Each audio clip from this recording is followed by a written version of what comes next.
ಆಚಾರ್ಯ ಭಗವಂತರು ಹೇಳ್ತಾರೆ, ಅಧರ್ಮವನ್ನು ತ್ಯಾಗ ಮಾಡಿ ಧರ್ಮವನ್ನು ಗ್ರಹಣೆಯನ್ನು ಮಾಡಿರಿ ಅಂತ ಹೇಳ್ತಾರೆ. ಅಧರ್ಮ ಯಾವುದು, ಧರ್ಮ ಯಾವುದು ಅನ್ನುವಂಥ ಮರ್ಮವನ್ನು ತಿಳ್ಕೊಂಡು ಅಧರ್ಮ ತ್ಯಾಗ ಮಾಡಿ ಧರ್ಮವನ್ನು ಗ್ರಹಣೆಯನ್ನು ಮಾಡಿರಿ ಹಿ ಭವ್ಯಾತ್ಮರೇ. ಇಲ್ಲಿ ದಿವ್ಯವಾಣಿಯಲ್ಲಿ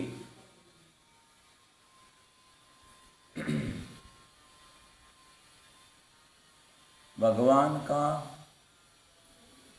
पक्ष संसार से पार लगा देता है. ಭಗವಂತರ ಪಕ್ಷ ಸಂಸಾರದಿಂದ ಪಾರು ಮಾಡುತ್ತದೆ ಮತ್ತು ಪಕ್ಷಪಾತ ಸಂಸಾರ का ವಿಸ್ತಾರ करा लेता है. ಯಾರು ಭಗವಂತರ ಪಕ್ಷವನ್ನು ಹಿಡಿತಾರೆ, ಭಗವಂತರ ಪಕ್ಷವನ್ನು ತೆಗೆದುಕೊಳ್ತಾರೆ, ಅವರು ಸಂಸಾರದಿಂದ ಪಾರಾಗ್ತಾರೆ. ಮತ್ತು ಉಳಿದ ಪಕ್ಷ ವಿಪಕ್ಷ ಎಲ್ಲವೂ ಸಹ ಸಂಸಾರವನ್ನು ವೃದ್ಧಿಯನ್ನು ಮಾಡುವಂಥದ್ದಿದೆ. ಪಕ್ಷಪಾತ जिन दर्शन के प्रति हमेशा विश्रुति बननी चाहिए. जिनेಂದ್ರ ಭಗವಂತ ದರ್ಶನವನ್ನು ಮಾಡುವಾಗ ಬಹಳ ವಿಶುದ್ಧ ಭಾವದಿಂದ ಮಾಡಬೇಕು. ಅಹೋ, ಜಿನೇಂದ್ರ ಭಗವಂತರ ದರ್ಶನ ಮಾಡುವಂಥ ಭಾಗ್ಯಗಳು ಪ್ರಾಪ್ತವಾಗಿದೆ, ಆನಂದ ಆಗಬೇಕು. ಭಗವಂತರ ದರ್ಶನ ಮಾಡುವಾಗ ಹೃದಯ ಕಮಲ ಅರಳಬೇಕು, ಬಹಳ ಆನಂದಿತವಾಗಬೇಕು. ಹೇಗೆ ನಿಮ್ಮ ಪವಣಿಯರು ನೋಡ್ರೆ ಆನಂದ ಆಗ್ತದಿಲ್ಲೋ? ಭಾಳ ದಿನದ ಮೇಲೆ ಯಾರು ಪವಣಿಯರು ಬಂದ್ರೆ ನಿಮಗೆ ಖುಷಿ ಆಗ್ತೈತಿಲ್ಲ, ಆನಂದ ಆಗ್ತೈತಿ ಮುಖದಲ್ಲೇ, ಅಂದರೆ ಮುಖ ಕಮಲ ಅರಳುತ್ತದೆ. ಆದರೆ ಪವಣಿಯರನ್ನು ನೋಡಿ, ಆದರೆ ಯಾವಾಗೋ ಅಪರೂಪಕ್ಕೆ ಬಂದರೆ ಎಲ್ಲಾದರೂ ಒಂದು ದಿವಸ ಮುಖ ಕಮಲ ಅರಳತೈತಿ. ಡೈಲಿ ಬರಕತ್ರ ಬೇಸರ ಆಗ್ತೈತಿ. ಆದರೆ ಜಿನೇಂದ್ರ ಭಗವಂತರ ದರ್ಶನವನ್ನು ಪ್ರತಿದಿನ ಸಹ ದರ್ಶನವನ್ನು ಮಾಡಿದರೂ ಸಹ ಭವ್ಯಾತ್ಮರಿಗೆ ಏನಾಗೋಲ್ಲ, ಬೇಸರ ಆಗೋಲ್ಲ. ಅವರಿಗೆ ಮುಖ ಕಮಲ ಏನಾಗ್ತದೆ, ಹೃದಯ ಕಮಲ ಅರಳುತ್ತದೆ, ಆನಂದ ಆಗ್ತದೆ, ವಿಶುದ್ಧಿ ಆಗಬೇಕು. श्रद्धा और विवेक के साथ जो भक्ति की जाती है उसी का सही फल प्राप्त होता है. ಭಕ್ತಿಯನ್ನು ಮಾಡುವಾಗ ಶ್ರದ್ಧಾ ಮತ್ತು ವಿವೇಕ, ಶ್ರದ್ಧೆ ಇದ್ದಾಗಲೇ, ಎಲ್ಲಿ ಶ್ರದ್ಧಾ ಇದೆ ಅಲ್ಲಿ ಭಕ್ತಿ ಮಾಡೋಕ್ಕೆ ಸಾಧ್ಯ ಇದೆ. ಶ್ರದ್ಧಾ ಇಲ್ಲದೇ ಯಾರಿಗಾದರೂ ಬಹಳ ಒತ್ತಾಯ ಮಾಡಿದರೆ ಅವರಿಗೆ ಭಕ್ತಿ ಮಾಡೋಕ್ಕಾಗಂಗಿಲ್ಲ. ಯಾವಾಗ ಅವರಿಗೆ ಭಗವಂತರಲ್ಲಿ ಶ್ರದ್ಧಾ ಆಗ್ತೈತಿ, ಗುರುಗಳಲ್ಲಿ ಶ್ರದ್ಧಾ ಆಗ್ತದ ಮತ್ತು ಶಾಸ್ತ್ರದಲ್ಲಿ ಶ್ರದ್ಧಾ ಆಗ್ತದ, ಆಗಲೇ ಅವರು ದೇವಶಾಸ್ತ್ರ ಗುರುಗಳ ಭಕ್ತಿಯನ್ನು ಮಾಡ್ತಾರೆ. ಮತ್ತು ಭಕ್ತಿಯನ್ನು ಶ್ರದ್ಧಾ ಮತ್ತು ವಿವೇಕದಿಂದ, ವಿವೇಕಪೂರ್ವಕವಾಗಿ ಭಕ್ತಿ ಮಾಡಬೇಕು, ಯದ್ವಾ ತದ್ವಾ ಅಲ್ಲ. ಹೇಗೆ ಮಾಡಬೇಕು ಅನ್ನುವಂಥದ್ದನ್ನು ವಿವೇಕದಿಂದ ಸಾತ್ ಭಕ್ತಿ ಕಿಯಾ ಜಾತಾ ಹೈ, ಉಸಿ ಕಾ ಸಹಿ ಫಲ ಪ್ರಾಪ್ತ ಹೋತಾ ಹೈ. ಅದರ ಫಲ ಏನು ಇದೆ ಅದು ಪೂರ್ಣವಾಗಿ ಫಲ ಪ್ರಾಪ್ತವಾಗ್ತದೆ. ಯಾರು ಶ್ರದ್ಧಾ ಮತ್ತು ವಿವೇಕದಿಂದ ಭಕ್ತಿಯನ್ನು ಮಾಡ್ತಾರೆ ಆ ಫಲ ಅವರಿಗೆ ಪ್ರಾಪ್ತವಾಗ್ತದೆ, ನಿಷ್ಫಲ ಆಗಂಗಿಲ್ಲ. ಭಗವಂತರ ಭಕ್ತಿ ಯಾರು ನಿಜವಾದ ದೇವಶಾಸ್ತ್ರ ಗುರುಗಳ ಭಕ್ತಿಯನ್ನು ಮಾಡ್ತಾರೆ, ಸ್ತುತಿಯನ್ನು ಮಾಡ್ತಾರೆ, ಅದು ನಿಷ್ಫಲವಾಗಲ್ಲ, ನಿಶ್ಚಿತವಾದ ಫಲ ಪ್ರಾಪ್ತವಾಗೇ ಆಗ್ತದೆ. ಅದನ್ನು ಹೇಳ್ತಾರೆ ಆಚಾರ್ಯ ಶ್ರೀಗಳೇ. जिसके हृदय में आराध्यों को स्थान होता है उसका हृदय पवित्र होता है. ಯಾರ ಹೃದಯದಲ್ಲಿ ಆರಾಧಕರಿಗೆ ಸ್ಥಾನ ಇದೆ, ಹೃದಯದಲ್ಲಿ ಆರಾಧಕರನ್ನು ಸ್ಥಾಪನೆಯನ್ನು ಮಾಡ್ತಾರೆ. ಆರಾಧಕರು ಯಾರಿದ್ದಾರೆ ಅಂದರೆ ಆರಾಧಕರ ಆರಾಧನೆ ಮಾಡೋಕ್ಕೆ ಯೋಗ್ಯವಾದಂಥವರು. ಅಂದರೆ ಆರಾಧನೆಗೆ ಯೋಗ್ಯರಿರುವಂಥ ದೇವ ಶಾಸ್ತ್ರ ಗುರುಗಳ ಯಾರ ಹೃದಯದಲ್ಲಿ ಸ್ಥಾಪನೆ ಮಾಡಿದ್ದಾರೆ. ಭಗವಂತರನ್ನು ಪೂಜೆ ಮಾಡುವಾಗ ತದಾಕಾರ ಸ್ಥಾಪನೆಯಂತೂ ಇರ್ತೈತಿ. ಮೂರ್ತಿ ಆದಿಗಳನ್ನು, ಪಾಷಾಣದ್ದು ಧಾತು ಮೂರ್ತಿಗಳನ್ನು ತದಾಕಾರ ಹೇಗಿದೆಯೋ ಹಾಗೆ ಸ್ಥಾಪನೆಯನ್ನು ಮಾಡಿರ್ತಾರೆ. ಇನ್ನು ಪೂಜಾ ಮಾಡುವಾಗ ದೇವಶಾಸ್ತ್ರ ಗುರುಗಳನ್ನು ಪ್ರತ್ಯೇಕವಾದಂಥ ಪೂಜೆ ಮಾಡುವಾಗ ಆಗ ಸ್ಥಾಪನೆಯನ್ನು ಮಾಡ್ತೀರಿ. ಸ್ಥಾಪನೆ ಮಾಡುವಾಗ ಲವಂಗಾದಿ ವಸ್ತುಗಳಿಂದ ಸ್ಥಾಪನೆಯನ್ನು ಮಾಡ್ತೀರಿ. ಸ್ಥಾಪನೆ ಮಾಡುವಾಗ ಅಲ್ಲಿ ದ್ರವ್ಯವನ್ನು ಸ್ಥಾಪನೆ ಮಾಡುವ ಉದ್ದೇಶ ಹೃದಯದಲ್ಲಿ ಸ್ಥಾಪನೆ ಮಾಡುವಂಥದ್ದು. ಹೃದಯದ ಹತ್ರ ತೆಗೆದುಕೊಂಡು ಬಂದು, ಹೇ ಭಗವಾನ್, ನಿಮ್ಮನ್ನು ನಾವು ಎಲ್ಲಿ ಸ್ಥಾಪನೆ ಮಾಡ್ತಾ ಇದ್ದೀವಿ? ನಮ್ಮ ಹೃದಯದಲ್ಲಿ. ಹೃದಯ ಬಹಳ ಏನಾಗಿದೆ, ಶ್ರೇಷ್ಠವಾದಂಥದ್ದಿದೆ. ಹೃದಯದಲ್ಲಿ ಸ್ಥಾಪನೆಯನ್ನು ಮಾಡುವಂಥದ್ದು. ಯಾರ ಹೃದಯದಲ್ಲಿ ಆರಾಧಕರಿಗೆ, ಯಾರಿಗೆ ಆರಾಧಕರಂಥ ಭಗವಂತರಿಗೆ, ಗುರುಗಳಿಗೆ ಮತ್ತು ಧರ್ಮಕ್ಕೆ ಸ್ಥಾನವಿಲ್ಲ, ಯಾರ ಹೃದಯದಲ್ಲಿ ಸ್ಥಾನ ಇರ್ತದೆ ಅವರು ಪವಿತ್ರವಾಗಿರ್ತಾರೆ. ಅವ್ರ ಹೃದಯ ಬಹಳ ಪವಿತ್ರವಾಗಿರ್ತದೆ. ಯಾರು ಭಗವಂತರನ್ನು ಸ್ಥಾಪನೆ ಮಾಡಿದರೆ ಅವರ ಹೃದಯದಲ್ಲಿ ಕಪಟಗಳು, ವಂಚನೆಗಳು, ಮೋಸಗಳು ಬರೆಯಂಗಿಲ್ಲ. ಪವಿತ್ರವಾಗಿರ್ತದೆ ಹೃದಯ. ಹೃದಯ ಮಿಡಿತವೂ ಸಹ ಅವರು ಬಹಳ ಪವಿತ್ರವಾಗಿ ಇರ್ತದೆ. ಆವಾಜ್ ಬಂದರೂ ಸಹ, ಬಾಯಲ್ಲಿ ಆವಾಜ್ ಬಂದ್ರೂ ಪವಿತ್ರವಾದ ಆವಾಜೇ ಬರ್ತದೆ. ಇನ್ನು ಹೃದಯದ ಬಡಿತವೂ ಸಹ ಬಹಳ ಶುದ್ಧವಾಗಿರ್ತದೆ. ಅದೇ ಆಚಾರ್ಯ ಭಗವಂತ ಹೇಳ್ತಾರೆ. ಮತ್ತಿಲ್ಲಿ ಇನ್ನೇನು ಹೇಳ್ತಾರೆ, जो व्यक्ति विषय कसाय में फंसा है और धन के कारण अंधा बना हुआ है, उसके अंदर भक्ति भाव व अध्यात्म के भाव बिल्कुल भी उभर नहीं सकते. ಅಂದರೆ ಯಾರು ವಿಷಯ ಕಷಾಯದಲ್ಲಿ ಸಿಕ್ಕಾಕೊಂಡಿದ್ದಾರೆ, ಪಂಚೇಂದ್ರಿಯ ವಿಷಯಗಳಲ್ಲಿ ಸಿಕ್ಕಾಕೊಂಡಿದ್ದಾರೆ, ವಿಷಯ ವಾಸನೆಯಲ್ಲಿ, ವ್ಯಸನದಲ್ಲಿ, ಅಂಥ ವ್ಯಕ್ತಿಗಳ ಮತ್ತು ಧನಕ್ಕೆ ಕಾರಣ,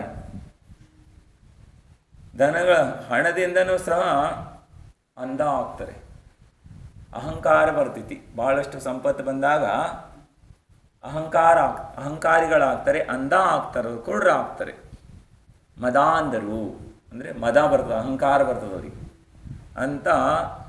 उनके अंधा बना हुआ है, उसके अंदर भक्ति भाव अध्यात्म की रस, ಭಕ್ತಿಯ ಅವರ ಆತ್ಮದಲ್ಲಿ ಭಕ್ತಿ ರಸ ಬರೆಯಂಗಿಲ್ಲ ಮತ್ತು ಅಧ್ಯಾತ್ಮದ ಭಾವ ಬಿಲ್ಕುಲ್ ಅಂದರೆ ಬರಕ್ಕೆ ಸಾಧ್ಯನೇ ಇಲ್ಲ.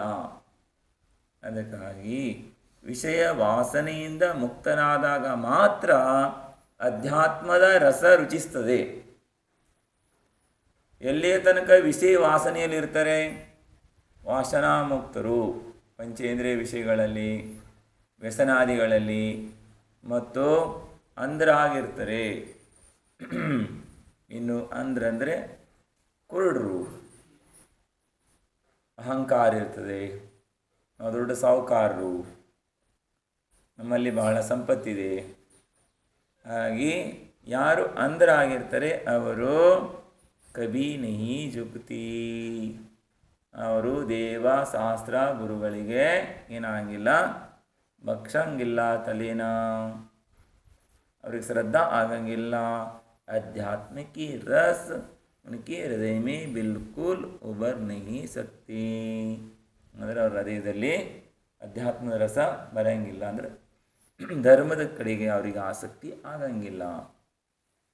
ಆಚಾರ್ಯ ಭಗವಂತರು ಯಾರಲ್ಲಿ ಧರ್ಮ ಇಲ್ಲ ಅವರು ಮುರ್ದ ಇದ್ದಂಗೆ.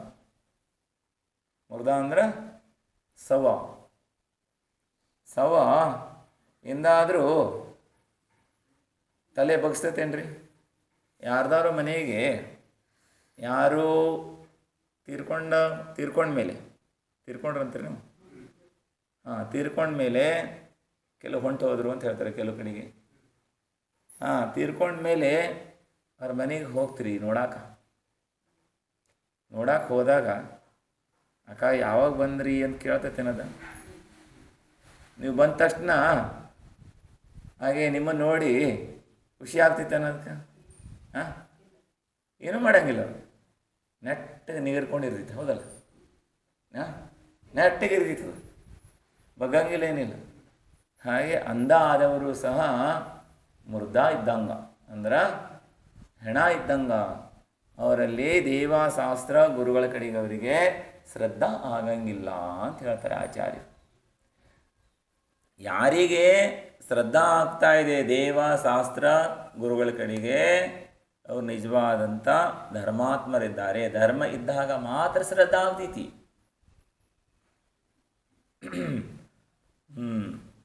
ಮತ್ತು ಭಗವಾನ್ ಕಿ ಪೂಜಾ ಕಾಮನಾ पूर्ति करती है एवं ವಾಸನಾ ಕೋ ನಷ್ಟ ಕರ್ತಿ ಹೇ. ಭಗವಂತರ ಪೂಜೆಯನ್ನು ಮಾಡುವಂಥವರ ಏನು ಇಚ್ಛಾಗಳಿದಾವೆ ಎಲ್ಲ ಪೂರ್ಣ ಆಗ್ತವೆ.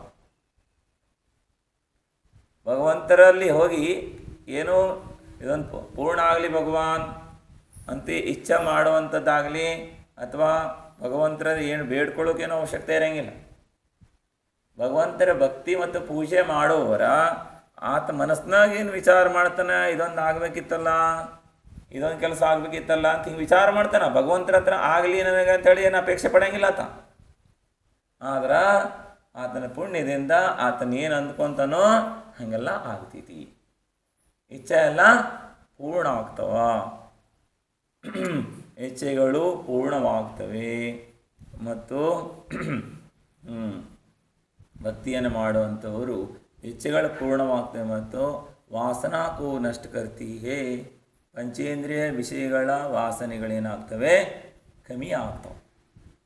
ಯಾಕಂದ್ರೆ ಭಗವಂತರ ವಾಸನೆಯಿಂದ ಮುಕ್ತರಿದ್ದಾರೆ ಅವರು.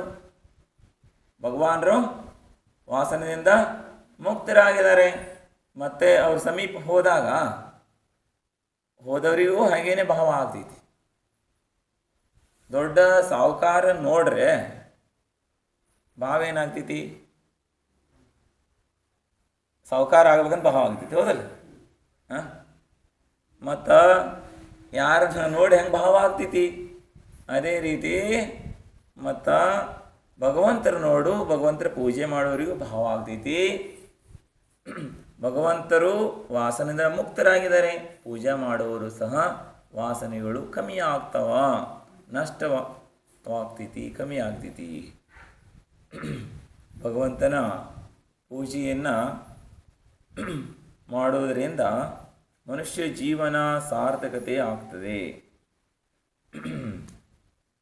वैभव प्राप्त होने की भक्ति का प्रयोजन नहीं है, बल्कि भव बंधन रूपी कर्म का क्षय होना प्रमुख प्रयोजन है. ಭಗವಂತರ ಪೂಜೆಯನ್ನು ಮಾಡುವಂಥದ್ದು ವೈಭವ ಪ್ರಾಪ್ತಿಗಾಗಿ ಅಲ್ಲ, ಆದರೆ ಪ್ರಯೋಜನೀಯ ಅದರ ತಾನಾಗೆ ಪ್ರಾಪ್ತವಾಗ್ತೈತಿ.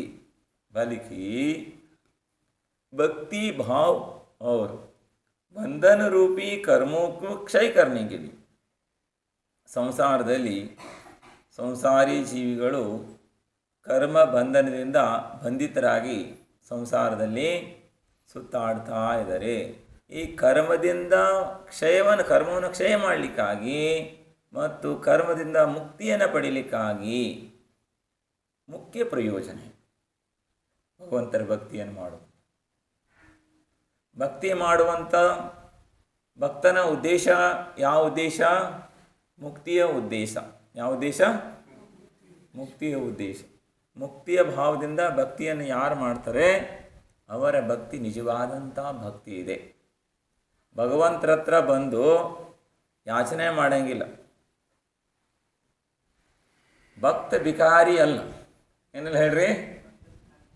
ಭಕ್ತನಿದ್ದಾನೆ, ಭಗವಂತರೇ ಇದ್ದಾರೆ. ಹಾಗೆ ಭಗವಂತರ ಹತ್ರ ಹೋಗಿ ಯಾರೂ ಸಹ ಯಾಚನೆಯನ್ನು ಮಾಡಲ್ಲ. ಯಾಚನೆ ಮಾಡೋರು ಯಾರು ಹೇಳ್ರಿ? ಹಾಂ, ಭಿಕ್ಷುಕರು ಯಾಚನೆ ಮಾಡ್ತಾರೆ. ಆದರೆ ಭಕ್ತಿದ ನೇತ ಅಲ್ಲಿ ಹೋಗಿ ಯಾಚನೆ ಮಾಡಂಗಿಲ್ಲ, ಭಕ್ತನ ಎಲ್ಲ ಕಾಮನೆಗಳು ಪೂರ್ಣವಾಗ್ತವೆ ಅಂತ ಹೇಳ್ತಾರೆ ಆಚಾರ್ಯ ಶ್ರೀಗಳು. ಭಗವಾನ್ ಕಿ ಭಕ್ತಿ ಮೇ ಯಹಾ क्षमता है कि वहाँ जहर को भी अमृत बना सकती है. ಭಗವಂತರ ಭಕ್ತಿಯಲ್ಲಿ ಇಷ್ಟು ಶಕ್ತಿ ಐತಿ, ಅದರಿಂದ ವಿಷವನ್ನು ಸಹ ಅಮೃತವಾಗ್ತದೆ. और जीवन विकास होने से पूर्व भक्ति की और बढ़ जाना चाहिए.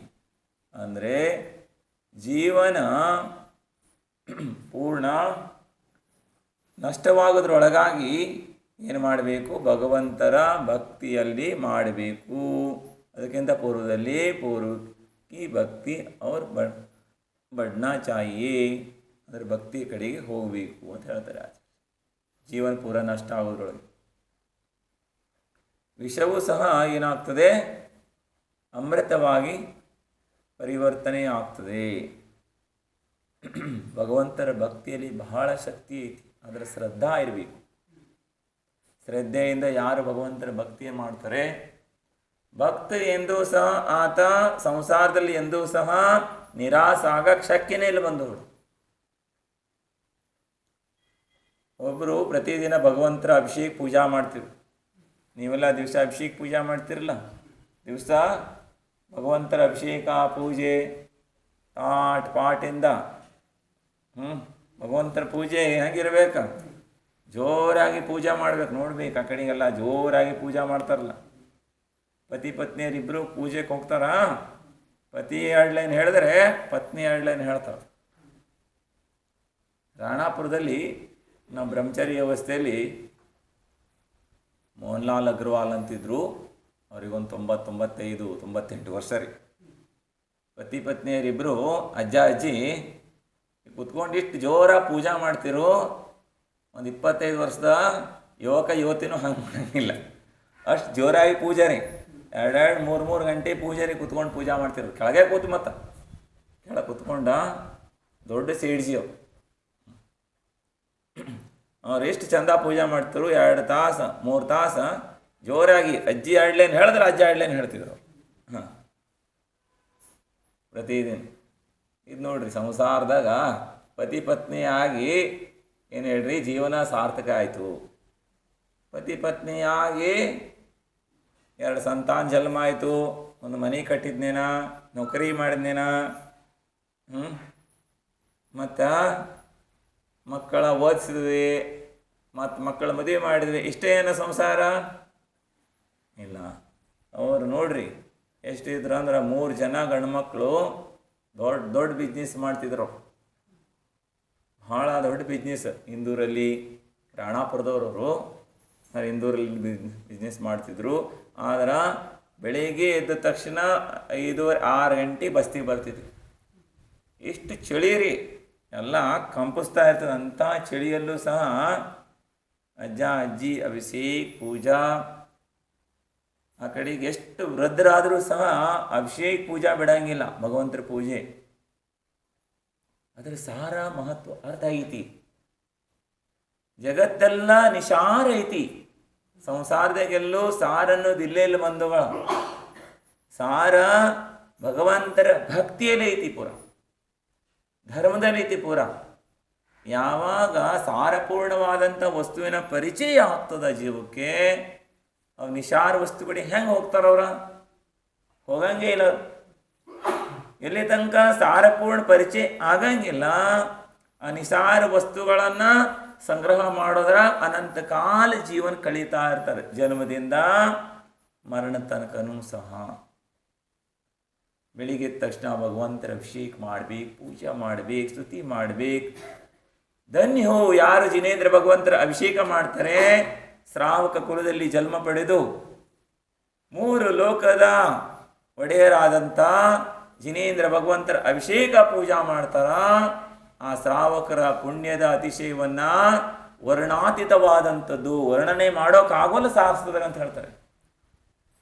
ಭಲೇ ಆತ 1 ಗಂಟೆ 10 ನಿಮಿಷನೂ ಬಂದು ಭಗವಂತರನ್ನ ಪೂಜಾ ಮಾಡಿದ ಅಂದ್ರೆ, 1 ಗಂಟೆ ಮಾಡಿದ್ರು ಅಂದ್ರೆ 24 ಗಂಟೆನೂ ಸಾರ್ಥಕತೆ ಆಯ್ತವ ಜೀವನದ. ಬೆಳಿಗ್ಗೆ ಯಾರು 10 ನಿಮಿಷ ಭಕ್ತಿ ಮಾಡಕ್ಕೆ ಸಮಯ ಇಲ್ಲ, ಭಗವಂತರ ದರ್ಶನ ಮಾಡಂಗಿಲ್ಲ, ಅಭಿಷೇಕ ಮಾಡಂಗಿಲ್ಲ, ಪೂಜಾ ಮಾಡಂಗಿಲ್ಲ, ಎಲ್ಲ 24 ಗಂಟೆನೂ ಸೊನ್ನಿನ ಜೀರೋನ ಅದ. ಎಲ್ಲ ಸೊನ್ನಿನೇ ಐತದ. ಸೊನ್ನೆ ಮಹತ್ವ ಯಾವಾಗ ಬರ್ತೈತಿ? 0 0 0 ಅಂತೀರ, 0 ಅಂತಿರಲ್ಲ, 0 ಐತಿ, 0 ಐತಿ, ಅಂಕದಾಗ ಒಂದು 0 ಒಂದು ಬರ್ತೈತಲ್ಲ, 0 ಆ 0ಗೆ ಮಹತ್ವ ಹೆಂಗೆ ಬರ್ತೈತಿ? ಮೊದಲು ಒಂದ ಅಂಕ ಬಂದ್ರ ಅಂಕದ ಮುಂಬದಿಗೆ ಏನಾದರೂ 0 ಎಷ್ಟು ಹಾಕ್ತಾರ ಅಷ್ಟು ಪಟ್ಟು ಜಾಸ್ತಿ ಹಾಕೊಂತ ಹೋಗ್ತಿತ್ತು. ಅದರದ ತೂಕ ಮಹತ್ವ ಜಾಸ್ತಿ ಆಗ್ತಾ ಹೋಗ್ತಿತ್ತು. ಆದ್ರ ನೀವೊಂದು 1000 0 ಹಾಕಿರಿ, ಅಂಕ ಇಲ್ಲದೆ 0 ಹಾಕಿದ್ರ ಎಷ್ಟು 0 ಇದ್ರು 0ನೇ ಅದ. ಹಂಗ 70 ವರ್ಷ ಬದುಕಲಿ ಮತ್ತು 100 ವರ್ಷ ಬದುಕಲಿ, ಯಾರು ಧರ್ಮ ಮಾಡಂಗಿಲ್ಲ, ಅಭಿಷೇಕ ಇಲ್ಲ, ಪೂಜೆ ಇಲ್ಲ, ದರ್ಶನ ಇಲ್ಲ, ಅವ್ರದ್ದೆಲ್ಲ ಜೀವನ್ ಜೀರೋನ. ಅವ್ರದ್ದು ಹೀರೋ ಆಗೋಕ್ಕೆ ಶಕ್ಕಿಲ್ಲ. ಅವ್ರು ಸಂಸಾರದಾಗ ಹೀರೋ ಆಗ್ಬೇಕಂದ್ರೆ ಏನಾಗಬೇಕು? ಭಗವಂತರ ಚರಣದಾಗ ಯಾರು ಬರ್ತಾರ, ಭಗವಂತರ ಭಕ್ತಿ ಮಾಡ್ತಾರ, ಭಗವಂತರ ಪೂಜಾ ಮಾಡ್ತಾರ, ಜಿನೇಂದ್ರ ಭಗವಂತ ಹೇಳಿದಂಥ ಧರ್ಮಾಚರಣೆ ಮಾಡ್ತಾರ, ಅವರು ದುನಿಯಾದಾಗ ಹೀರೋ, 1 ನಂಬರ್ ಹೀರೋ. ಹಾಗೆ ಯಾರು ದಿವಸ ಅಭಿಷೇಕ ಪೂಜಾ ಮಾಡ್ತಾರ, ಭಗವಂತರ ಅಷ್ಟಕ ಮಾಡ್ತಾರ, ಮತ್ತು ಹೇಗೆ ಆನಂದಿತರಾಗಿ ಶಬ್ದಗಳನ್ನು ಉಚ್ಚಾರಣೆ ಮಾಡು ಬಹಳ ಉತ್ಸಾಹದಿಂದ ಯಾರು ಪೂಜೆ ಮಾಡ್ತಾರೋ ಅವ್ರು ಬಹಳ ಧನ್ಯರಿದಾರ. ನೋಡ್ತೀವಿ ಉತ್ತರ ಭಾರತದಲ್ಲಿ ಎಷ್ಟೋ ವಯಸ್ಸಾದರೂ ಸಹ ಚಿಕ್ಕ ಬಾಲಕರೇ, 8 ವರ್ಷ ಆಯ್ತಂದ್ರೆ ಬಾಲಕರನ್ನ ಎಲ್ಲರನ್ನೂ ಕರ್ಕೊಂಡು ಬರ್ತಾರ. ಅವ್ರು ಸ್ಕೂಲ್ ಐತಿ, ಕಾಲೇಜ್ ಐತಿ, ಇದು ಮಾಡಂಗಿಲ್ಲ. ಬೆಳಿಗ್ಗೆ 6ರಿಂದ ಅವರು 6:30 7 ಗಂಟೆಗೆಲ್ಲ ಮುಗ್ದೇ ಹೋಗ್ತಿತ್ತವ್ರು. 7 ಗಂಟೆ ಒಳಗೆ ಪೂಜಾನೇ ಮುಗಿದು ಹೋಗ್ತಿತ್ತಲ್ಲ ಪೂರ. ಅಷ್ಟಕ್ಕನ ಮುಗಿಸ್ಕೊಂಡ ಸ್ಕೂಲಿಗೆ ಹೋಗೋರು, ಕಾಲೇಜಿಗೆ ಹೋಗೋರು ಎಲ್ಲರೂ ಹೋಗ್ತಾರ, ಅವ್ರವ್ರ ಕೆಲಸಕ್ಕೆ ಉದ್ಯೋಗಕ್ಕೆ ಎಲ್ಲ ಹೋಗ್ತಾರೆ. ಆದ್ರೆ ಮಕ್ಕಳನ್ನು ಅವರು ಬಸ್ತಿ ಕರ್ಕೊಂಡು ಬರ್ತಾರೆ. ಬೆಳಿಗ್ಗೆ ತಕ್ಷಣ ಮನೆಯವರೆಲ್ಲರೂ ಮಡಿ ಹಾಕ್ಕೊಂಡು, ಮಹಿಳೆಯವರು ಎಲ್ಲ ಮಡಿ ಹಾಕ್ಕೊಂಡು ಏನು ಮಾಡ್ತಾರ ಬರ್ತಾರೆ. ಅಷ್ಟಕ ದ್ರವ್ಯ ತಗೊಂಡು ಜಿನೇಂದ್ರ ಭಗವಂತರ ಮಂದಿರಕ್ಕೆ ಖಾಲಿ ಕೈಲಿ ಬರಬಾರ್ದು. ಬರುವಾಗ ಅಷ್ಟ ದ್ರವ್ಯಗಳನ್ನು ತೊಗೊಂಡು ಬರಬೇಕು. ಭಗವಂತರ ಪೂಜೆ ಮಾಡಲಿಕ್ಕೆ ಬರುವಾಗಲೂ ಶುಭ್ರವಾದಂಥ ಮಡಿಯನ್ನು ಹಾಕ್ಕೊಂಡು ಬರಬೇಕು. ಮಂದಿರಕ್ಕೆ ಬರುವಂಥ ಡ್ರೆಸ್ ಒಂದು ಬೇರೆ ಇಡಬೇಕು. ಮಂದಿರಕ್ಕೆ ಬರುವಂಥ ಡ್ರೆಸ್ಸನ್ನು ಒಂದು ಸಪ್ರೇಟ್ವಾಗಿ ಇಡಬೇಕು. ಬಾತ್ರೂಮಿಗೆ, ಟಾಯ್ಲೆಟಿಗೆ, ಬೇರೆ ಕಡೆಗೆಲ್ಲ ಹಾಕೊಂಡು ಹೋಗಬಾರ್ದು. ನೀವೆಷ್ಟು ಡ್ರೆಸ್ಸನ್ನು ಪರಿಶುದ್ಧವಾಗಿ ಹಾಕೊತೀರಿ ಅಷ್ಟು ವಿಶುದ್ಧಿ ಆಗ್ತದೆ ನಿಮ್ಮಲ್ಲಿ. ಸಂಸಾರದಾಗ ಭಾಳ ಕಾಲ, ಅನಾದಿ ಕಾಲದಿಂದ ಎಲ್ಲ ರಂಗಿನ ಬಟ್ಟೆಯನ್ನು ಹಾಕ್ತಾ ಅನಂತ ಕಾಲ ಜೀವ ಕಳೆದೈತಿ. ನಾನಾ ಪ್ರಕಾರದ ರಂಗಿನ ಬಟ್ಟೆ ಹಾಕುವಂತ. ಆದ್ರೆ ಎಂದೂ ಸಹ ಏನಾಗಿಲ್ಲ, ತೃಪ್ತಿ ಆಗಿಲ್ಲ. ತೃಪ್ತಿ ಆಗಕ್ಕೆ ಸಾಧ್ಯನೂ ಇಲ್ಲ. ಬಸ್ತಿ ಬರುವಾಗ ಶುಭ್ರವಾದ ಬಟ್ಟೆ ಹಾಕೋರ್ಬೇಕು. ಶುದ್ಧವಾದಂಥ ಬಟ್ಟೆ, ಶುಭ್ರವಾಗಿರಬೇಕು. ಹಾತ್ ಕರಗೋದು ವೈಟ್ ಇದ್ರೆ ಭಾಳ ಒಳ್ಳೆಯದು. ನೀವು ವೈಟ್ ಬಟ್ಟೆ ಹಾಕ್ತೀರಿ, ನಿಮ್ದು ಹಾಕ್ತಾ ಹಾಕ್ತಾ ನೀವು ಒಳಗೆ ಹೊರಗೆಲ್ಲ ವೈಟ್ ಆಗೇ ಬಿಡ್ತೀರಿ. ನಮ್ಗೆ ಬೇಡ ಮಹಾರಾಜರ ಹಂಗೆ. ಒಳಗೆ ಹೊರಗೆ ವೈಟ್ ಆಗ್ಬೇಕು ಬೇಡ ನೀವು. ನಿರ್ಮಲ ಆಗ್ಬೇಕು ಬೇಡ. ಮಲಗಳನ್ನು ನಾಶ ಮಾಡಿ ನಿರ್ಮಲರಾಗಬೇಕು ಬೇಡ್ರು. ನಿರ್ಮಲ ಆಗ್ಬೇಕಂದ್ರ ದಾಗ ಹತ್ತಿದ ಕಾಣಬೇಕ. ಕಂಡಾಗ ಜಲ್ದಿ ಸಾಬೂನ್ ಹಚ್ಚಿ ಸಫಾಯಿ ಮಾಡಕ್ಕೆ ಬರ್ತೈತಿ. ಮತ್ತು ಕಲ್ಲರ್ ಹಾಕೊಂಡ್ರೆ ಕಾಣೋದು ಹೆಂಗದ? ಈ ಕಲ್ಲರ್ದಾಗ ಎಷ್ಟು ದಾಗ ಹತ್ತಿದಾವ. ದಾಗ ಅಂದರೆ ಕೊಳೆರಿ, ಕೊಳೆ ಹತ್ತೈತಂದ್ರೆ ಕಾಣ್ತೈತಿ? ಕಾಣಂಗಿಲ್ಲ. ಅದ ನಮ್ಮ ಇವ್ರು ಹಾಕೊಂಬಂದಾರ ವೈಟ್, ಏಕದಮ್ ವೈಟ್ ಹಾಕೊಂಡಾರ. ಅದ್ರಾಗ ಏನಾರು ಒಂದು ಕಲೆ ಬಿತ್ತಂದ್ರೆ ಕಾಣ್ತೈತಿ. ಎಲ್ಲೋ ನೀವು ಇರುವಿ ಹರಿದು ಹೋದ್ರೂ ಕಾಣ್ತಿತ್ತು ಅದ್ರಾಗ. ನಿಮ್ಮ ಕಲರ್ ಮೇಲೆ ಏನು ಮೆತ್ಕೊಬಂದ್ರೂ ಕಾಣಂಗಿಲ್ಲ ಅದ. ನೋಡ್ರಿ, ಹೇಳೋ ಉದ್ದೇಶ ಅಂದ್ರೆ ಜಿನಮಂದಿರಕ್ಕೆ ಬರುವಾಗ ನಮ್ಮಲ್ಲಿ ಜಿನ ಧರ್ಮದಲ್ಲಿ ಯಾವುದೇ ವ್ಯರ್ಥವಾದಂಥ ಕ್ರಿಯೆಗಳನ್ನು ಹೇಳಿಲ್ಲ ಬಂಧುಗಳೇ. ಬಹಳಷ್ಟು ಜನ ಕುತರ್ಕವನ್ನು ಮಾಡ್ತಾರೆ. ಧರ್ಮದಲ್ಲೇ ಕುತರ್ಕ ಮಾಡಬಾರ್ದು. ಯಾವುದು ಸರಿಯಾಗಿದೆ ಅದನ್ನು, ಯಾವುದು ಇದು ವಿಜ್ಞಾನವೂ ಸಹ ಒಪ್ತಾ ಇದೆ. ವೈಟ್ ಬಟ್ಟೆ ಹಾಕೊಳ್ಳೋದ್ರಿಂದ, ವೈಟ್ ಬಟ್ಟೆಯನ್ನು ನೋಡುವುದರಿಂದ ಕಣ್ಣಿಗೆ ಸಮೇತ ಪ್ರಭಾವ ಬೀಳ್ತೈತೆ ಅಂದ. ವೈಟಿನ ಪ್ರಭಾವ ಏನಾಗ್ತದೆ, ಕಣ್ಣಿನ ಮೇಲೂ ಸಹ ಬೀಳ್ತದೆ, ವಾತಾವರಣದಲ್ಲೂ ಬೀಳ್ತದೆ. ಈ ಡಾಕ್ಟ್ರೆಲ್ಲ ವೈಟ್ ಹಾಕ್ಕೊಂಡೇ ಯಾಕಿರ್ತಾರ? ಅವರ ಆಪರೇಷನ್ ಮಾಡುವಾಗೆಲ್ಲ ಅವ್ರ ಸಿಸ್ಟರೆಲ್ಲ ವೈಟ್ ಹಾಕೊಂತಾರ. ಅಂದರೆ ಎಲ್ಲ ಏನಾರು ಹತ್ತಿರ ಜಲ್ದಿ ಕಾಣ್ತಿತ್ತದ, ಮತ್ತು ಇನ್ಫೆಕ್ಷನ್ ಆಗಬಾರ್ದ. ಅದೇ ರೀತಿಯಾಗಿ ನಾವು ಸಂಸಾರದಲ್ಲಿ ಅನಾದಿ ಕಾಲದ ಕರ್ಮದ ಮಲವನ್ನು ಮೆತ್ಕೊಂಡು ಬರ್ತಾ ಇದ್ದೀವಿ. ಈ ಕರ್ಮದ ಮಲವನ್ನು ತೊಳಿಬೇಕಂತ ಹೇಳಿದರೆ ಶುಭ್ರವಾದಂಥ ಬಟ್ಟೆ ಹಾಕೋಬೇಕು. ನೀವೆಲ್ಲ ನಾವಂತೂ ಹಾಕೊಳ್ಳಂಗಿಲ್ಲ ಬಿಡ್ರಿ, ನಾವು ದಿಗಂಬರಿತೀವಿ. ನಮಗೆ ಹೇಳ್ರಿ, ಹಾಕೊಳ್ಳೋರಿಗೆ ಹೇಳಾಕತ್ತೀವಿ ನಾವು. ದಿಗಂಬರಿಗೆ ಏನು ಹೇಳಿ, ದಿಕ್ಕುಗಳೇ ಅಂಬರ. ನೀವು ಆಗಾಕತ್ತೀರಂದ್ರೆ ಚಲೋ, ಭಾಳ ಉತ್ಕೃಷ್ಟ ಕಾರ್ಯ ಮಾಡಾಕತ್ತೀರಿ. ನೀವೇನೋ ದಿಗಂಬರ ಆಗ್ಬೇಕಂತ ಭಾವ ಮಾಡ್ರಿ. ಭಾವನಂ ಭವನಾಶಿನಿ. ಯಾರು ಭಾವನೆ ಮಾಡ್ತಾರ ಅವರ ಭವ ನಾಶ ಆಗ್ತೈತಿ. ನೀವು ಭಾವನಾ ಮಾಡಿರಂದ್ರ ನೀವು ದಿಗಂಬರ ಆಗಿ ಬರಂಗಿಲ್ಲ, ಆರಿಕ ಆಗ್ಬೋದು. ಏನಾಗ್ಬೋದು ಹೇಳ್ರಿ? ಸಾಧ್ವಿ ಆಗ್ಬೋದು, ಜೈನ ಸಾಧ್ವಿ ಆಗ್ಬೋದು. ಶಾಸ್ತ್ರದಲ್ಲಿ ಹೇಳಿದ್ದಾರೆ, ಸ್ತ್ರೀಯರು ಸ್ತ್ರೀ ಪರ್ಯಾಯ ನಿಂದನೀಯವಾದಂಥದ್ದಿದೆ, ಪರ್ಯಾಯಗತವಾದಂಥ ದೋಷಗಳಿದ್ದಾವೆ. ಇದಕ್ಕಾಗಿ ಅವರು ತಮ್ಮ ಶರೀರವನ್ನು ಎಷ್ಟು ಮುಚ್ಕೊಳ್ತಾರೆ, ಅಂಗ ಮತ್ತು ಗುಪ್ತಾಂಗಗಳನ್ನು ಮುಚ್ಕೊಳ್ತಾರೆ. ಮತ್ತು ವಿನಯದಿಂದ ಸರ್ಗಣ ಹಾಕೊಳ್ಳುವಂಥದ್ದು, ದೇವ ಶಾಸ್ತ್ರ ಗುರುಗಳ ಮಧ್ಯದಲ್ಲಿ ಮುಂದುಗಡೆಯಲ್ಲಿ, ಮತ್ತು ದಪ್ಪವಾದಂಥ ಬಟ್ಟೆಯನ್ನು ಹಾಕೊಳ್ಳುವಂಥದ್ದು. ಆರ್ಪಾರ್ಯರು ಬಟ್ಟೆ ಹಾಕೊಳ್ಬಾರ್ದು, ತೆಳ್ಳಗೆ ಇರ್ತಿತ್ತಲ್ಲ ಇಂಥ ಬಟ್ಟೆಯನ್ನು ಹಾಕೊಳ್ಳುವ ಅಸುವಾದಂಥದ್ದಿದೆ. ಮತ್ತು ಸ್ತ್ರೀಯರಿಗೆ ಭೂಷಣವಾದಂಥ ವಸ್ತ್ರವನ್ನೇ ಹಾಕೊಳ್ಬೇಕು. ಸ್ತ್ರೀಯರಿಗೆ ಯಾವುದೇ ಡ್ರೆಸ್ ಹಾಕೊಂಡ್ರ ಸ್ತ್ರೀ ಶೋಭತಾ ಬರಂಗಿಲ್ಲ, ಶೋಭನಿ ಅನ್ಸಂಗಿಲ್ಲ. ಸ್ತ್ರೀಯರಿಗೆ ಶಾಡಿ ಹಾಕೊಂಡಾಗಲೇ ಶೋಭತಾ ಅನಿಸ್ತೈತಿ, ಹೌದಲ್ಲ? ಸಾಡಿಯಲ್ಲಿ ಅವರು ಬಹಳ ಶೋಭನೀಯವಾಗಿ ಇರ್ತಾರೆ, ಕಾಣ್ತಾರೆ. ಹಾಗಾಗಿ ಸಾಡಿ ಹಾಕೋಬೇಕು. ಮಂದಿರಕ್ಕೆ ಬರುವಾಗ ಸಾಡಿ ಉಟ್ಕೊ ಬರಬೇಕು. ಕಾಟನ್ ಸಾಡಿ ದಿಪ್ಪಗಿರಬೇಕು.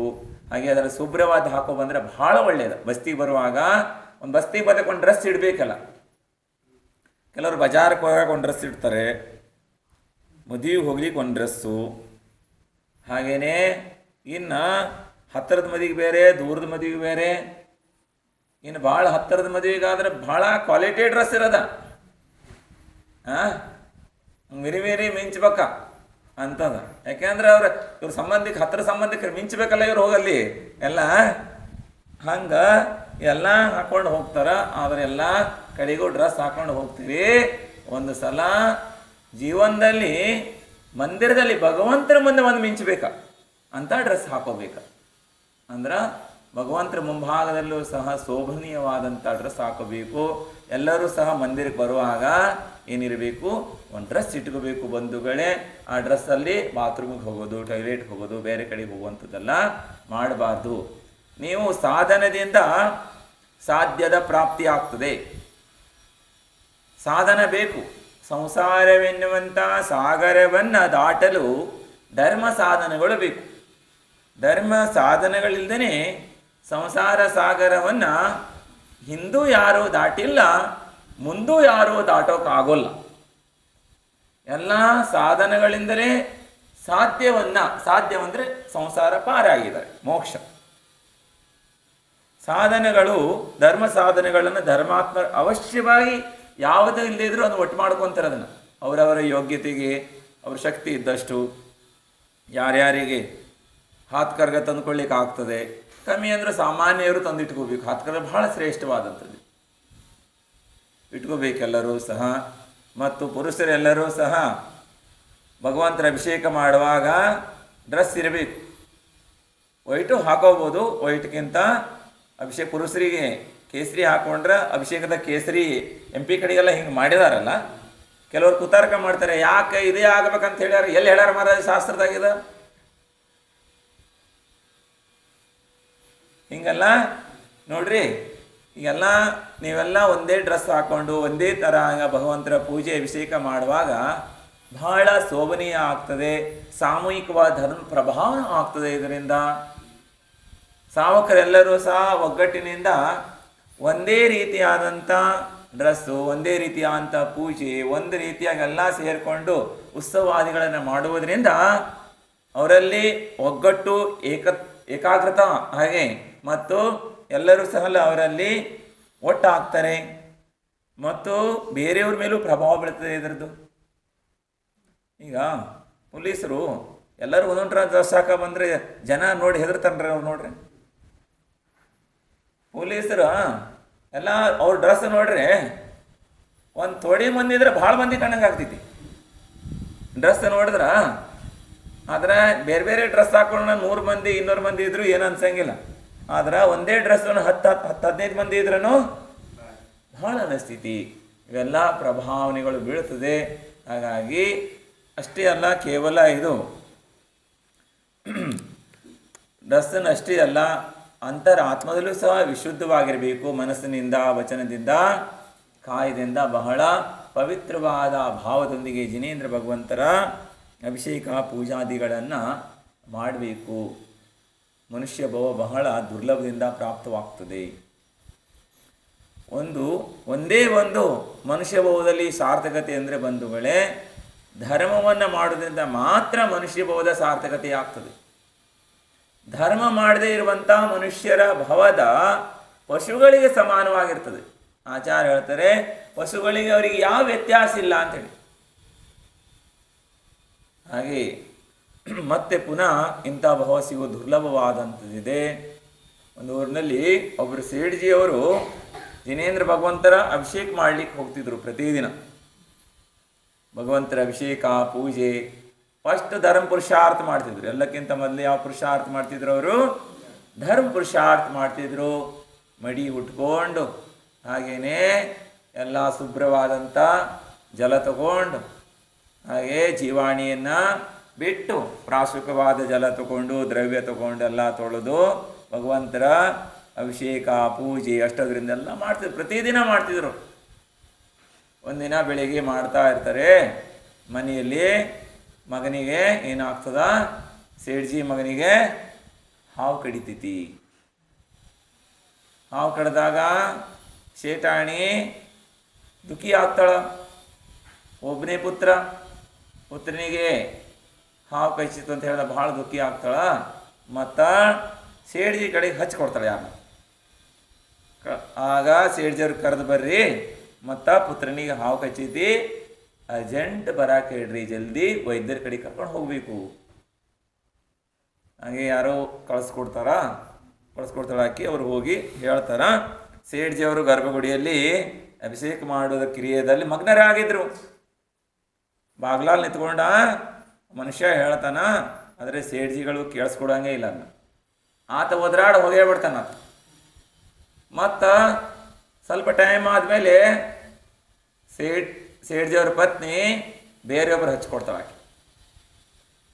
ಆತನೂ ಹೋಗಿ ಹೇಳ್ತಾನ, ಆದರೂ ಸೇಠ್ಜಿಗಳು ಕೇಳಿಸ್ಕೊಳಂಗಿಲ್ಲ. ಮತ್ತು ಅಷ್ಟೊತ್ತಿಗೆ ಪುತ್ರ ಏನಾಗ್ತಾನ, ಇನ್ನು ಮೂರ್ಛಿತನಾಗ್ತಾ ಹೋಗ್ತಾನ. ಆ ಮಗನ ಎತ್ಕೊಂತಾಳ. ಮತ್ತು ಆಕಿ ಕಣ್ಣಾಗ ನೀರು ಸುರಿಸ್ತಾಳ. ಮತ್ತು ಪತಿಗೆ ಬೈತಾ ಇರ್ತಾಳೆ. ಪತಿ ಬಗ್ಗೆ ಭಾಳ ಸಿಟ್ಟು ಬರ್ತೈತಿ. ಬೈಕೋಂತ ಪುತ್ರನ ಮಡ್ಲಲ್ಲಿ ಹಾಕೊಂಡು ತಗೊಂಡು ಹೋಗ್ತಾಳ. ಬಸ್ತಿ ಬಾಗಲ ಹೋಗಿ ಜೋರಾಗಿ ಒದರಾಡ್ತಾಳ. ಆದರೂ ಸೇಠಿಗಳು ನೋಡಂಗಿಲ್ಲ. ಭಾಳ ಒದರಾಡ್ತಾಳ ಆಕಿ. ಮಂತ್ರ ಹೇಳ್ತಾಳೆ ಆಕಿ ಸುಮಾರು. ಯಾರಿಗೆ ಮಂತ್ರ ಹೇಳ್ತಾಳ? ಭಗವಂತರಿಗಲ್ಲ. ಯಾರಿಗೆ? ಗಂಡಿಗೆ.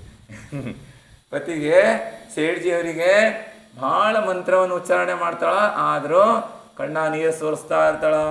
ಸಿಟ್ಟು ಮಾಡಿರ್ತಾಳೆ. ಆದರೂ ಸೇಡ್ಜಿಗಳ 10 ಲಕ್ಷ ಕೊಡಂಗೇ ಇಲ್ಲ, ನೋಡಂಗಿಲ್ಲ, ಕೇಳಂಗಿಲ್ಲ, ಆ ಕಡೆಗೆ ಮನಸ್ಸಿನಿಂದ ವಚನದಿಂದ ಆ ಕಡೆಗೆ ಉಪಯೋಗ ಕೊಡಂಗೇ ಇಲ್ಲ. ಅವ್ರು ಭಗವಂತರ ಪೂಜೆಯಲ್ಲಿ ಪೂರ್ಣ ತಮ್ಮ ಉಪಯೋಗವನ್ನು ಮನಸ ವಾಚ ಕಾಯ ತೊಡ್ಕೊಂಡಿದ್ದಾರೆ, ಪೂಜಾ ಮಾಡ್ತಾರ.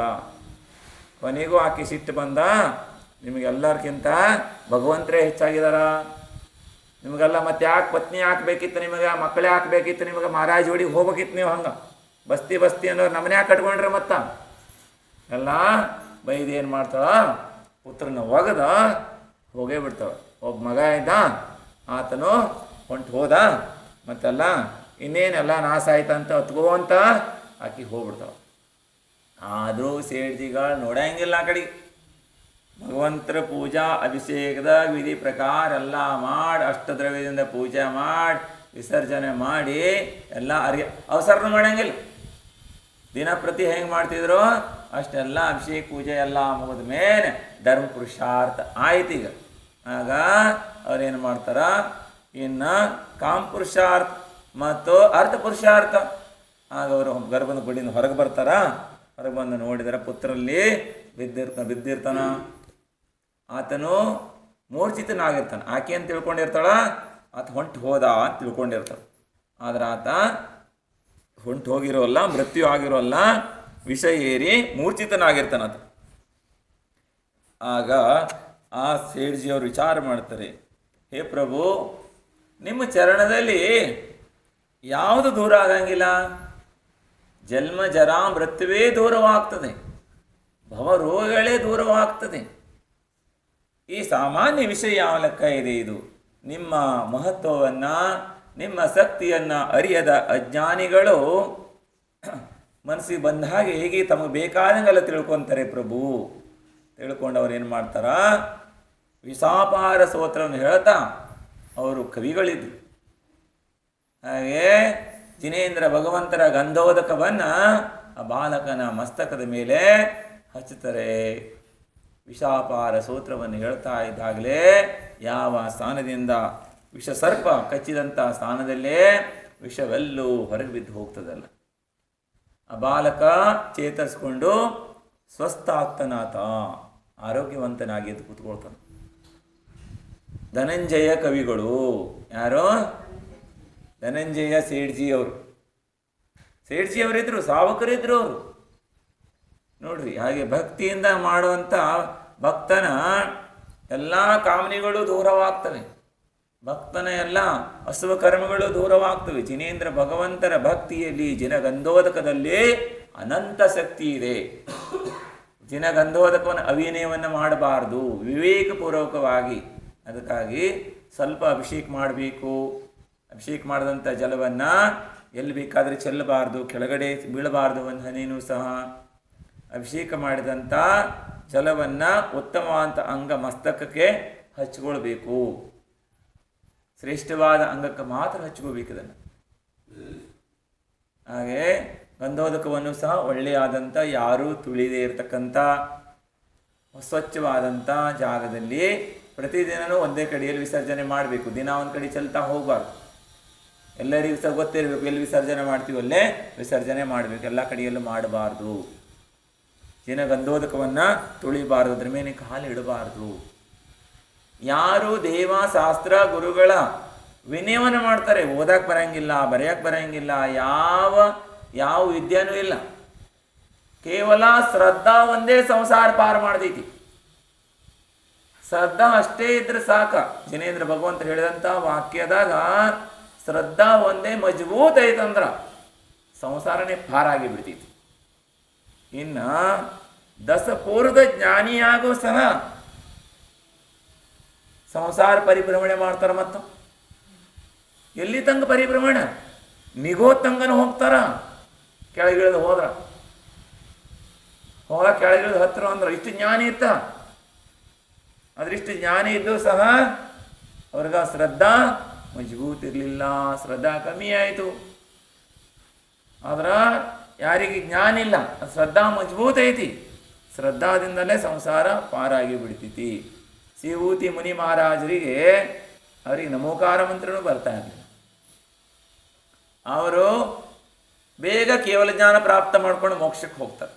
ಆದ್ರೆ ಅವ್ರ ಸಂಘದಲ್ಲಿರ್ತಕ್ಕಂಥ ಗುರುಗಳಿಗೂ ಭಾಳ ಜ್ಞಾನಿಗಳಿದ್ರು, ಅವ್ರಿಗಿಂತ ಪೂರ್ವದಲ್ಲಿ ದೀಕ್ಷೆ ತಗೊಂಡು ದೊಡ್ಡ ದೊಡ್ಡ ಜ್ಞಾನಿಗಳಿದ್ರು. ಅವರೆಲ್ಲರೂ ಸಹ ಅವರು ಸಮೋಸಣದಲ್ಲಿ ಹೋಗಿ ಕೇಳ್ತಾರೆ, ನಾವು ಭವ್ಯರಿದ್ದೀವೋ ಅಭವ್ಯರಿದ್ದೀವೋ, ನಮಗೆ ಯಾವಾಗ ಮೋಕ್ಷ ಆಗ್ತೈತಿ ಅಂದ್ರೆ ಶ್ರದ್ಧಾ ಇರಬೇಕು. ಶ್ರದ್ಧೆಯಿಂದ ಮಾತ್ರ ಏನಾಗ್ತದೆ, ಸಂಸಾರ ಪಾರ ಆಗ್ತದೆ. ಕೇವಲ ಜ್ಞಾನ ಇದ್ದ ತಕ್ಷಣ ಸಮೀಚೀನವಾದ ಜ್ಞಾನ ಬೇಕು, ಜ್ಞಾನದೊಂದಿಗೆ ಶ್ರದ್ಧನೂ ಬೇಕು.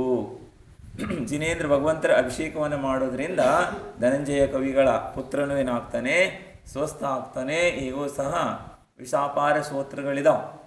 ವಿಷಾಪಾರ ಸ್ತೋತ್ರಗಳ ಪಠನೆಯನ್ನು ಮಾಡಬೇಕು. ಎಲ್ಲದಕ್ಕಿಂತ ಎಲ್ಲ ಮಂತ್ರಗಳಲ್ಲೂ ಸರ್ವಶ್ರೇಷ್ಠವಾಗಿರುವಂಥದ್ದು ನಮೋಕಾರ ಮಂತ್ರ. ಸರ್ವ ಔಷಧಿಗಳು, ಸರ್ವವೃದ್ಧಿಗಳು, ಹಾಗೆ ಸರ್ವ ಪ್ರಕಾರದ ವಿಘ್ನಗಳು, ಸರ್ವ ಬಾಧೆಗಳು ಎಲ್ಲವೂ ಸಹ ದೂರವಾಗ್ತದೆ ನಮೋಕಾರ ಮಂತ್ರದಲ್ಲಿ. ನಮೋಕಾರ ಮಂತ್ರಕ್ಕಿಂತ ದೊಡ್ಡದಾದಂಥ ಮಂತ್ರ ಮೂರು ಲೋಕದಲ್ಲಿ ಇಲ್ಲವೇ ಇಲ್ಲ. ನಮೋಕಾರ ಮಂತ್ರ ಅನಾದಿ ನಿಧನವಾದಂಥ ಮಂತ್ರವಿದೆ. ಇದು ಯಾರು ರಚನೆಯನ್ನು ಮಾಡಿಲ್ಲ. ಒಂದು ಯಾವಾಗಲೂ ಇದು ಏನಾಗೋಲ್ಲ, ನಷ್ಟನೂ ಆಗೋಲ್ಲ. ಅನಾದಿ ಕಾಲದಿಂದಲೂ ಪಂಚಪರಮೇಶ್ವರಿಗಳು ಆಗ್ತಾ ಬರ್ತಾ ಇದ್ದಾರೆ.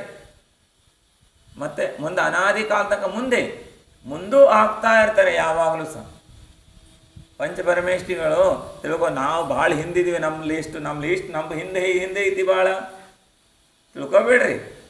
ಮತ್ತು ನಮ್ಗಿಂತ ನಿಮ್ಗಿಂತ ಹಿಂದಿಂದ ಎಷ್ಟೋ ಜೀವ ಇದಾರೆ ಇನ್ನು ಮೋಕ್ಷಕ್ಕೆ ಹೋಗೋರ.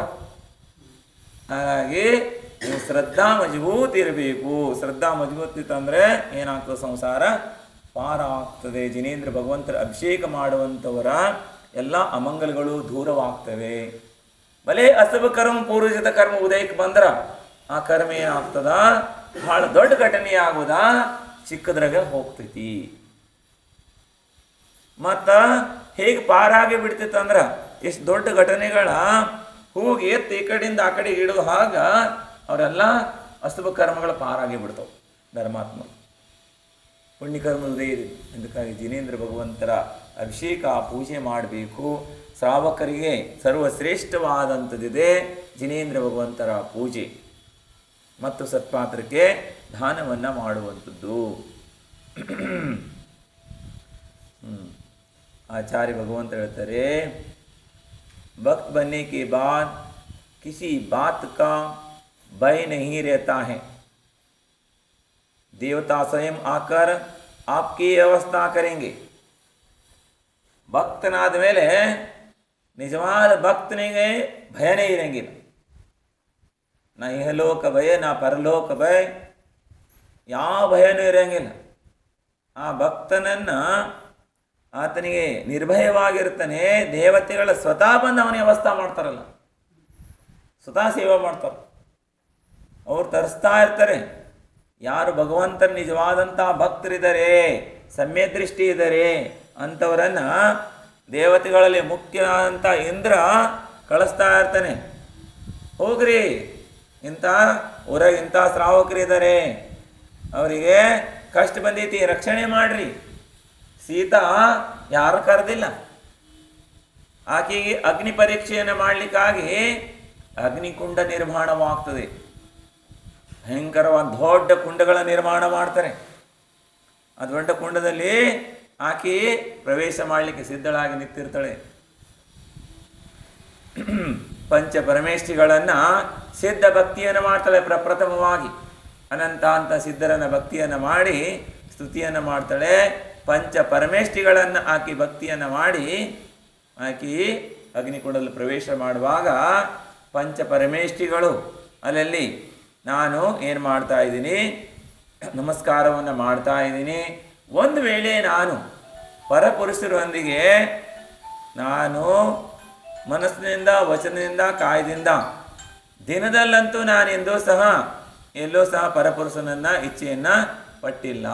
ಒಂದು ವೇಳೆ ಸ್ವಪ್ನದಲ್ಲಾದರೂ ನಾ ಬೇರೆ ಪುರುಷನ ಇಚ್ಛೆ ಮಾಡದಿದ್ದರೆ ಈ ಅಗ್ನಿ ದೇವತ ನನ್ನನ್ನು ಸುಟ್ಟು ಭಸ್ಮವನ್ನು ಮಾಡಲಿ. ಇಲ್ಲದೇ ಇದ್ರೆ ಈ ಅಗ್ನಿ ನನ್ನನ್ನು ಸುಡುವುದಕ್ಕೆ ಸಾಧ್ಯನೇ ಇಲ್ಲ. ಪಂಚನಮುಖಾರ ಮಂತ್ರವನ್ನು ಹೇಳ್ತಾ ಅಗ್ನಿಕುಂಡದಲ್ಲಿ ಪ್ರವೇಶ ಮಾಡಲಿಕ್ಕೆ ತಯಾರಾಗಿರ್ತಾಳೆ. ದೃಢವಾದ ಶ್ರದ್ಧೆಯಿಂದ ಆಕಿ ಹಾಗೆ ನಿರ್ಭಯಳಾಗಿ, ಯಾವ ಭಯ ಇರೋಂಗಿಲ್ಲ ಆಕೆಗೆ, ಸಮ್ಯ ದೃಷ್ಟಿಯಾಗಿರ್ತಾಳೆ, ನಿರ್ಭಯವಾಗಿರ್ತಾಳೆ. ಆಕೆ ಪ್ರವೇಶ ಮಾಡ್ತಾ ಇದ್ದಾಗ ಇಂದ್ರನ ಆಸನ ಕಂಪಾಯ ಮಾಡ್ಲಿಕ್ಕೆ ಶುರುವಾಗ್ತೈತಿ. ಆಸನ ಏನಾಗ್ತೈತಿ ನೋಡಿ, ಶಕ್ತಿ ಎಷ್ಟೈತಿ ಭಕ್ತಿಯಾಗ, ಶ್ರದ್ಧಾ ಮತ್ತು ಭಕ್ತಿಯಾಗ ಎಷ್ಟು ಶಕ್ತಿ ಐತಿ. ಈ ಭಕ್ತಿ ಸೌಧರ್ಮೇಂದ್ರನ ಆಸನ ಅಲಗಾಡಿಸ್ತೈತದ. ಸೌಧರ್ಮೇಂದ್ರ ಅವಧಿ ಜ್ಞಾನ ಹಚ್ಚಿ ನೋಡ್ತಾನ, ಓ ಅಯೋಧ್ಯಾಪುರಿಯಲ್ಲಿ ವರ್ತಮಾನದಂತಹ ಬಲರಾಮ್ ಏನು ಮಾಡ್ತಾ ಇದ್ದಾನೆ, ಭಾಳ ಚೇಷ್ಟ ಮಾಡಕತ್ತಾನೆ, ಹಿಂದೆ ಯಾರೂ ಮಾಡಿಲ್ಲ ಅಂತ ವಿಶೇಷ ಚೇಷ್ಟ ಮಾಡ್ತಿದ್ದಾನೆ ಆತ. ಪತ್ನಿಯನ್ನ ಅಗ್ನಿಕುಂಡದಲ್ಲಿ ಪರೀಕ್ಷೆಗೆ ಒಳಪಡಿಸ್ತಾ ಇದ್ದಾನೆ ಈತ. ವಿಶೇಷವಾದಂಥದ್ದು ನೋಡ್ರಿ ಅಂತೆಲ್ಲ ದೇವತೆಗಳಿಗೆ ತೋರಿಸ್ತಾನೆ. ಹಾಗೆ ಹೋಗಿ ಆಕೆ ರಕ್ಷಣೆಯನ್ನು ಮಾಡ್ರಿ. 2 ಜನ ದೇವತೆಗಳು ಬರ್ತಾರೆ. ಹಾಗೆ ಯಾವಾಗ ಅಗ್ನಿಯಲ್ಲಿ ಪ್ರವೇಶ ಮಾಡ್ಲಿಕ್ಕೆ ಮುಂದಾಗ್ತಾಳ, ಅಗ್ನಿ ಕುಂಡ ಏನಾಗ್ತದೆ, ಜಲವಾಗಿ ಪರಿವರ್ತನೆಯಾಗ್ತದೆ. ಜಲವಾಗಿ ಪರಿವರ್ತನೆಯಾಗಿ ಉಕ್ಕಿ ಹರಿಲಿಕ್ಕೆ ಪ್ರಾರಂಭವಾಗ್ತದೆ ನೀರು. ಅಗ್ನಿ ನಿಸಾನೂ ಇರಂಗಿಲ್ಲ. ಅಗ್ನಿ ಎಷ್ಟಿರ್ತದೆ ಅಂದರೆ ಆಕಾಶಕ್ಕೆ ಮುಟ್ಟುವಷ್ಟು ದೊಡ್ಡಕ್ಕೆ ಅದು ದಗಿಸ್ತಾ ಇರ್ತದೆ ಅಗ್ನಿ. ಆ ಅಗ್ನಿ ಕುಂಡದ 1 ಯೋಜನೆ ತನಕ ಹೋಗ್ಲಿಕ್ಕೆ ಆಗ್ತಾ ಇರಲಿಲ್ಲ, ಅಷ್ಟು ಅಗ್ನಿ ಇದು ಪ್ರಚಲಿತವಾಗಿ ಉರಿತಾ ಇರ್ತದೆ ಅಗ್ನಿ. ಅಂತ ಅಗ್ನಿ ಕುಂಡವೂ ಸಹ ಏನಾಗ್ತದೆ, ಎಲ್ಲ ಜಲವಾಗಿ ಪರಿವರ್ತನೆಯಾಗಿ ಅಗ್ನಿ ಒಂದು ನಿಸಾನೂ ಸಿಗಂಗಿಲ್ಲ ಅಂತವ್ರೆ. ಉಕ್ಕು ಹರಿತದೆ. ಹರಿದು ಎಲ್ಲ ಅಯೋಧ್ಯೆಯಲ್ಲಿ ಜನ ಬಂದಿರ್ತಾರೆ. ಈ ಕಡೆಗೆ ವಿದ್ಯಾಧರರು, ಭೂಮಿಗೋಚರೀಯರು, ಎಲ್ಲ ಶ್ರಾವಕರು, ಎಲ್ಲ ಸಾವಕಿಯರು, ಪ್ರಜೆಗಳು ಎಲ್ಲರೂ ಸಹ ತುಂಬಿ ತುಳುಕ್ತಾ ಇರ್ತಾರೆ. ಸೀತೆಯ ಅಗ್ನಿ ಪರೀಕ್ಷೆಯನ್ನು ನೋಡಲಿಕ್ಕಾಗಿ ಕುತೂಹಲದಿಂದ, ಕೆಲವರು ಭಯದಿಂದ, ಕೆಲವರು ಬಹಳ ಅಭಿಮಾನದಿಂದ, ಧರ್ಮದ ಅಭಿಮಾನದಿಂದ ಬಂದಿರ್ತಾರೆ. ಎಲ್ಲರೂ ಸಹ ಎಲ್ಲಿ ನೋಡ್ರೂ ಜನನೇ ಜನ. ಅಯೋಧ್ಯೆಯಲ್ಲಿ ಕಾಲು ಹಾಕಲಿಕ್ಕೆ ಜಾಗ ಇರೋಲ್ಲ, ಅಷ್ಟು ಜನಗಳಿರ್ತಾರೆ. ರಾಮ ಸಿಂಹಾಸನ ಮೇಲೆ ಕುತ್ಕೊಂಡಿರ್ತಾನೆ. ಹಾಗೆ ಆದರೆ ಯಾವಾಗ ಅಗ್ನಿ ಎಲ್ಲ ಜಲವಾಗಿ ಪರಿವರ್ತನೆಯಾಗಿ ಉಕ್ಕು ಹರಿತಾ ಹೋಗ್ತದೆ, ಅಕ್ಕಪಕ್ಕದಲ್ಲಿ ಜನ ನಿಂತವರೆಲ್ಲ ಕೊಚ್ಕೊಂಡು ಹೋಗ್ತಾ ಇರ್ತದೆ. ನೀರಲ್ಲಿ ಮುಳುಕು ಹೋಗ್ತಾ ಇರ್ತಾರೆ ಜನ. ಕುತ್ತಿಗೆ ತನಕ, ಕಂಠ ತನಕ ಬರ್ತಾ, ಎಷ್ಟೋ ಜನ ತೇಲಿ ಹೋಗ್ತಾ ಇರ್ತಾರೆ.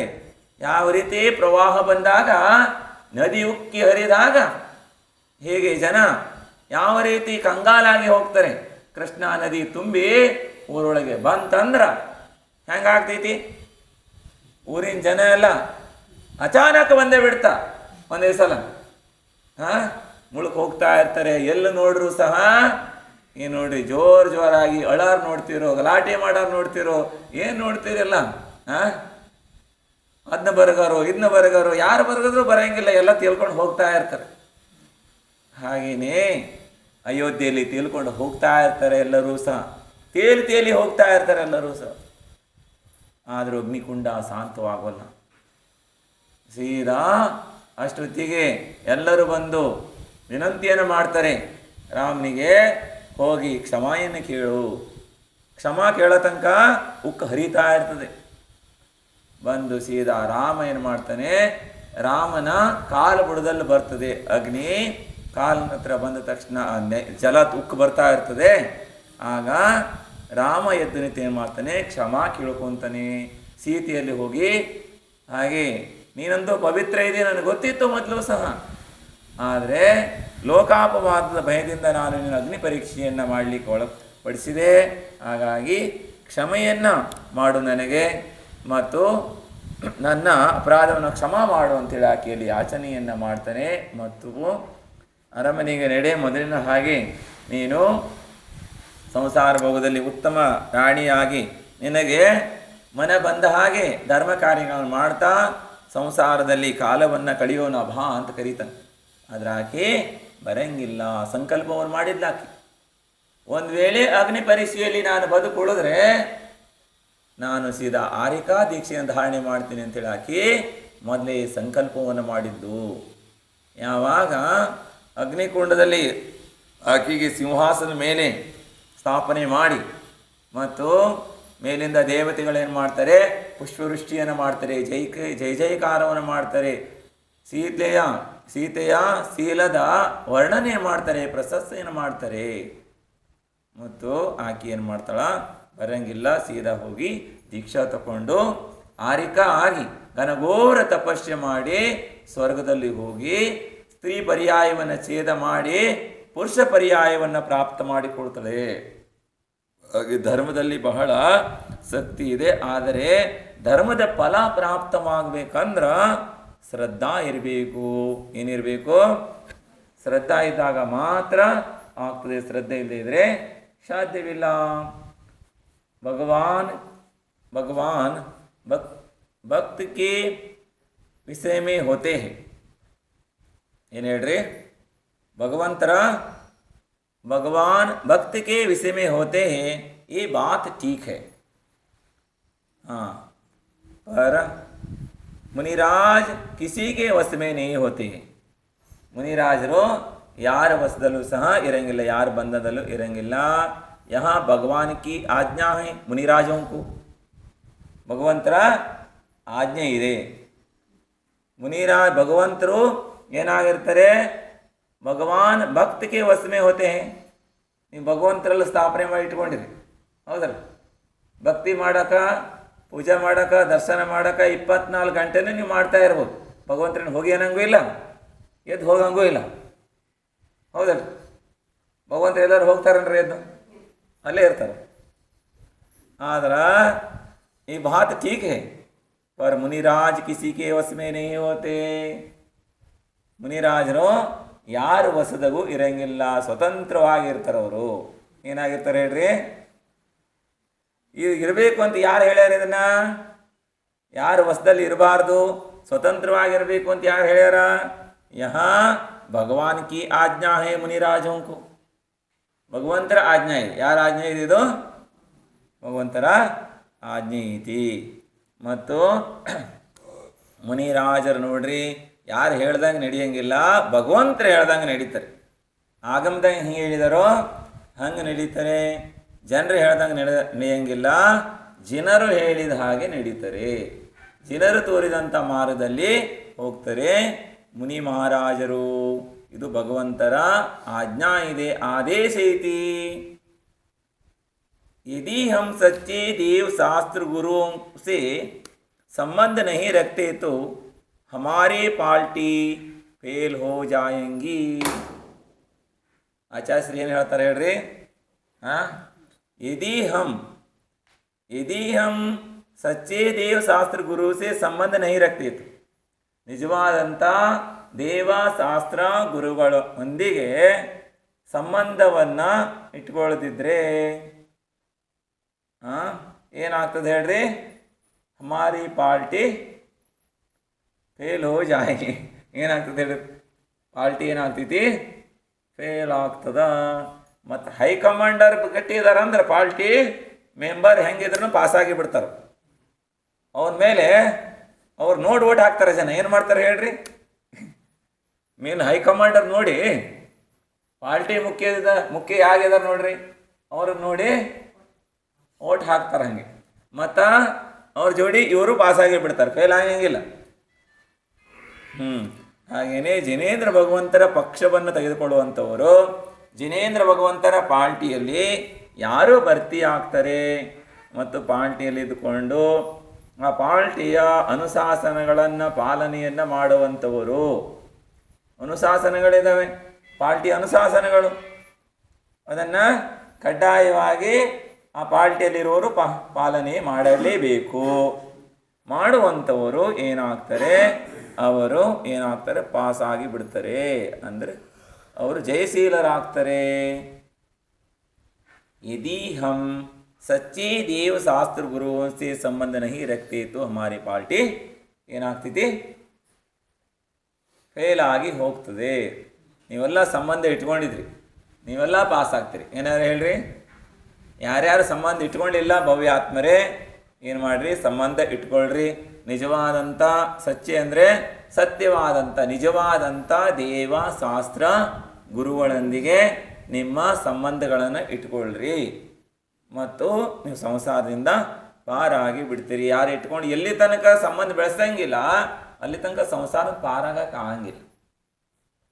ಎಷ್ಟೇ ಕಾಲ ಹೋಗಲಿ, ಅವರು ಇಂದಾರು ಪಾರ್ಟಿಯಲ್ಲಿ ಜಾಯಿನ್ ಆಗ್ರಿ, ನಾಳೆ ಯಾರೋ ಆಗ್ರಿ, ಮುಂದಾಗ್ರಿ, ಮುಂದೊಂದು ದಿನ ಆಗ್ರಿ, ಅಥವಾ ಎಂದೊಂದು ದಿನಾರು ಯಾವಾಗಾದರೂ ಒಂದು ದಿವಸ ಈ ಪಾರ್ಟಿಯಲ್ಲಿ ಜಾಯಿನ್ ಆಗಲೇಬೇಕು. ಮೋಕ್ಷಕ್ಕೆ ಹೋಗ್ಬೇಕಂದ್ರೆ ಪಾರ್ಟಿ ಮೆಂಬರ್ ಆಗದೇನೆ ಯಾರಿಗಾರು ಟಿಕೆಟ್ ಕೊಡ್ತಾರೇನ್ರಿ? ಹಾಂ,